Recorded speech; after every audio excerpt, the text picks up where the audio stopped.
तो बड़ा हमारे लिए कोई नया नहीं। इस शहर में मैं तो बहुत आया और बीच बीच में आया हूँ, लेकिन ये देखिए जो गंगा जमुनी तहजीब का शहर है, तो यहाँ पर आज लोग भी बिरहा लोग भी शिवपा जी माइक ऑन कर दीजिए, हम लोग सुनाई नहीं दे रहा। ऑन है, और पास कर दीजिए ना थोड़ा सा जी।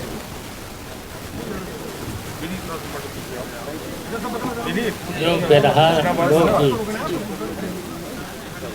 जो ग्रामीण अंचल के लोग, इससे बहुत यहाँ का प्रसिद्ध है पूर्वांचल का।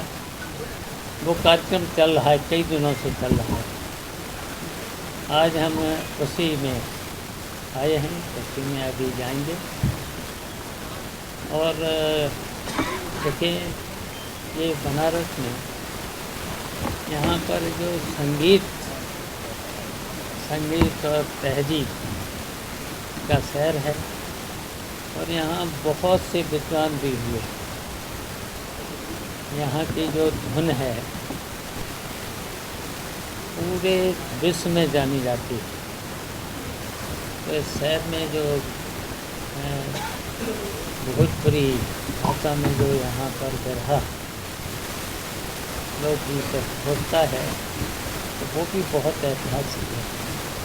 तो उसी में शिरकत करने आई, उसी में अब रहेंगे।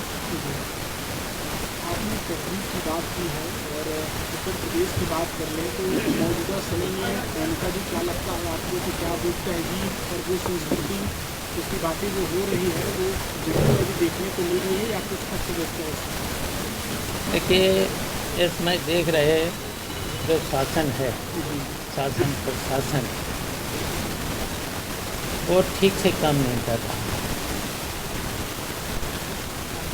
और देखिए जो भी तहजीब की, जो भी यहाँ पर आपस में भाईचारा मिलजुल करके, वो नहीं दिख रहा। और जिस तरीके से इनको जो अलग किया जा रहा है, लड़ाया जा रहा है, तो ये देश और प्रदेश के लिए ठीक नहीं है। इसके आगे चल के अच्छे लक्षण नहीं हैं।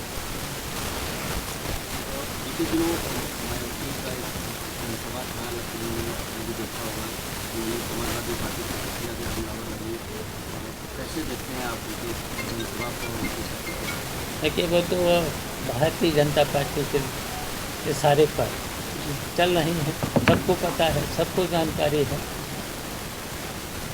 तो वहीं से मैनेज होकर के सब बातें कर।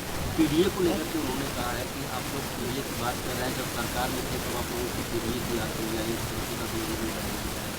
देखिए हमारी समाजवादी पार्टी और समाजवादी विचारों पर, और ये विचार डॉक्टर राम मनोहर लोहिया के आदर्शों पर, विचारों पर, उसके बाद उसमें नेताजी से लेकर के उन्हीं के आदर्शों पर ये समाजवादी पार्टी चल रही है। और समाजवादी पार्टी ने जब जब चुनाव से पहले जो वादे किए हैं, एक एक वादा पूरा किया है। और अब देख रहे होंगे भारतीय जनता पार्टी के समय में कितने वादे किए गए, अभी तक वो वादे पूरे नहीं हुए। आपको याद होगा कि पहला उनका वादा था कि अच्छे दिन आएंगे, और उनका देखिए अच्छे दिन कहीं दिख रहे हैं। देखिए गरीबी, बेईमानी, भ्रष्टाचार, महंगाई चरम सीमा पर, और देश की जनता, प्रदेश की जनता को टैक्स के माध्यम से किस तरीके से लूटा। और अब चुनाव आए हैं तो उसमें दिखा रहे हैं कि थोड़ा सा कम कर देंगे, कम करें, और किस तरीके से लूटा है। टैक्स में, जीएसटी में कितना टैक्स। और उसके साथ साथ देखिए लाइन आर्डर के नाम पे कहीं चीज़ है ही नहीं। लाइन आर्डर पूरी तरह से ध्वस्त है, और स्वास्थ्य व्यवस्थाएं पूरी चरमरा गई। अस्पताल में डॉक्टर नहीं, अगर डॉक्टर हैं तो दवाएं नहीं। उन्होंने वादा तो बहुत से किए, कहा था कि जैसे ही भारतीय जनता पार्टी आई रात में महिलाएं चाहे ना हुई। क्या हालत है पूरे प्रदेश में। और किसी भी कहीं पर भी किसी भी सरकारी कार्यालय में चले जाओ, थानों में, तहसीलों में, किसी भी सरकारी कार्यालय में बिना रिस्पेक्ट के कहीं पर भी काम हो रहा। तो जनता तो बहुत कुछ है। बिजली की इतनी महंगाई और कह रहे हैं कि नौकरी, आउटसोर्सिंग में नौकरी, अभी तक तो 14,000 देने का बाद था उनका। 14,000 में उसके पास जाते कितने के पैसे। ठेकेदारी व्यवस्था, पहले तो ठेकेदार का कमीशन, ठेकेदार का कमीशन के बाद सिक्योरिटी के रूप में नहीं, सीधा लाख, 2 लाख, 4 लाख तो मैंने देखा है। 14,000 में 4,000 पहले ही चले जाएंगे तो कितना 8 साढ़े 8 से ज़्यादा नहीं मिल रहा। बताओ 8,000 में किसी का परिवार चल जाएगा। अब बढ़ा के 18,000 किया जाए चुनाव के समय में। बिजली, स्मार्ट मीटर कैसे भागते हैं, बिल कितना आता है एक परिवार पर। और आउटसोर्स में नौकरी में 8.5 आप बता रहे आप, जब कर बढ़ा दिए तो। दलित और पिछड़ों वोट बैंक की बात इसमें चल रही है। पिछली बार आप लोगों को वोट मिला था, लेकिन अब जो है ये बीजेपी कह रही है कि हमारे साथ है, और जो मायावती हैं वो भी अब मैदान में आ गई है, नए कलेवर में दिख रही है। क्या लगता है? देखिए, ये भारतीय जनता पार्टी के लोग, ये सब लोग घबराए हुए हैं। पीटीए और पीटीए के साथ साथ समाजवादी, इसमें तो किसान, दलित, मजदूर जो उपेक्षित हैं, अभी तक जो उपेक्षित हैं सब लोग, तो इसीलिए तो घबराए हुए हैं। 2024 में बहुत ही अच्छा प्रदर्शन रहा समाजवादी पार्टी का, और अभी से ही 27 को लेकर तैयारियों की बात करते हैं। आपने स्पष्ट किया है कि कांग्रेस के साथ आप लोग जाएंगे, कांग्रेस ने जीता, लेकिन आप एक मार्गदर्शक के तौर पर भी बड़े मित्र हैं। क्या कहेंगे, आप क्या मानते हैं कि समाजवादी पार्टी को 403 में से कितनी पर भूमिका होनी चाहिए, तैयारी कितनी? देखिए, अभी तो समय आएगा। हमारा सेंट्रल पार्लियामेंट बोर्ड भी है, सबसे विचार विमर्श करके राष्ट्रीय अध्यक्ष फैसला ले लेंगे, उसकी चिंता मत करो।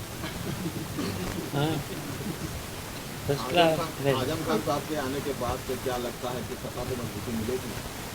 देखिए, वैसे तो देखिए आजम खान साहब को संस्थापक रहे समाजवादी पार्टी के और सीनियर लीडर हैं। तो जब सीनियर लीडर हैं आजम खान साहब से, तो मजबूती मिलेगी, पूरी मजबूती और ज़्यादा मिलेगी। उनकी सुरक्षा भी बहाल कर दी गई है। तो सुरक्षा रहना चाहिए, उनको रहना चाहिए। सीनियर लीडर हैं सबसे। अभी तक देखिए 10 बार के विधायक, 2 बार के सांसद, परिवार में उनकी पत्नी भी विधायक रही, बेटा भी विधायक। तो उनको तो सुरक्षा की ज़रूरत है, तो सुरक्षा मिल गई तो कौन सी बड़ी बात। वाराणसी में आप आए हैं, कहा गया है कि 10 साल में, 7-8 साल में शहर ये बहुत बदल गया, इसका कायाकल्प हो गया, कि स्मार्ट सिटी के तौर पर देखा जा रहा है। आप भी सड़कों से आए होंगे, क्या आपको भी बदलाव समझ में आया यहाँ पर वाराणसी में? देखिए, मैंने तो देखा कि उन्होंने जो वादा किया था, जापान में कौन सा शहर है, क्योटो। तालिबान को लेकर बहुत क्या कहेंगे, जो है जिस तरीके से महिला पत्रकारों को जो एंट्री नहीं हुई, तालिबानों को लेकर जिस तरीके से बीजेपी गई है, जो बता रहे थे हम, देखिए जो आप बता रहे हैं कि परिवर्तन जी, मैं तो अभी देख के आए हैं, कई सड़कों पर देख के आया हूँ जी हैं। उन्होंने कहा था कि स्वच्छ भारत, मुझे तो दिखा नहीं, हमें बनारस ही नहीं जब दिखा स्वच्छ, तो भारत कहाँ से हो जाएगा, जब बनारस में कोई तब्दीली नहीं है। जो छोटी सड़कें हम कर गए थे, ज़्यादा इन्होंने कोट कर दिया, उस पर काट दो हैं। हमारे समय में हमने शुरुआत करी थी, तो वही है परिवर्तन, तो मुझे तो नहीं दिख रहा। चलिए धन्यवाद। तालिबानी क्या कर रहे हैं यार? आराम से जी।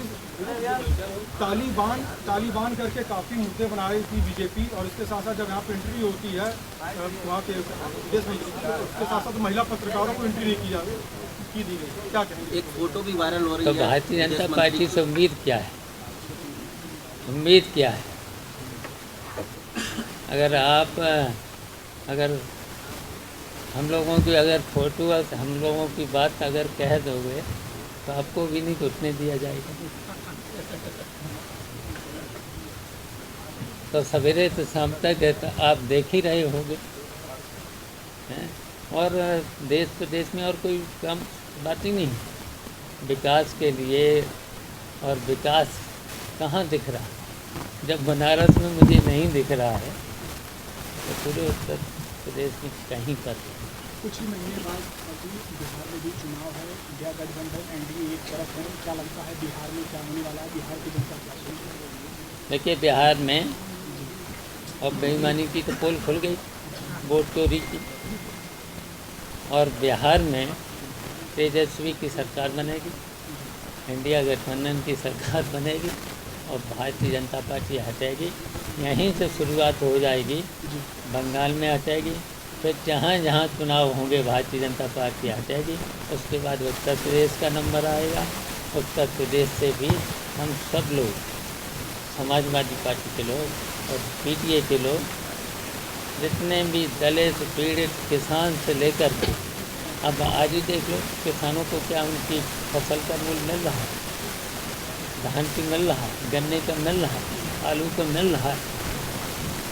कहीं पर भी किसानों को उनकी फसल की कीमत नहीं मिल रही, खादें नहीं दे पा रहे। खाद अब बुवाई का वक्त है, इसमें डीएपी खाद नहीं मिल रही है, यूरिया भी नहीं मिल रही है। 2 बोरी से कम चल जाएगा किसानों का, कच्चा बोरी से कम चल जाएगा। आई लव मोहम्मद से शुरू हुआ poster bar, I love bulldozer, फिर आई लव अखिलेश, फिर आई लव राहुल तक पहुँचा। तो यही देखे जाओ भारतीय जनता पार्टी, 27 में भारतीय जनता पार्टी के यही देखे जाओ और देना कुछ नहीं। जनता परेशान है। देखना 2027 के चुनाव में जनता भारतीय जनता पार्टी को हटा देगी।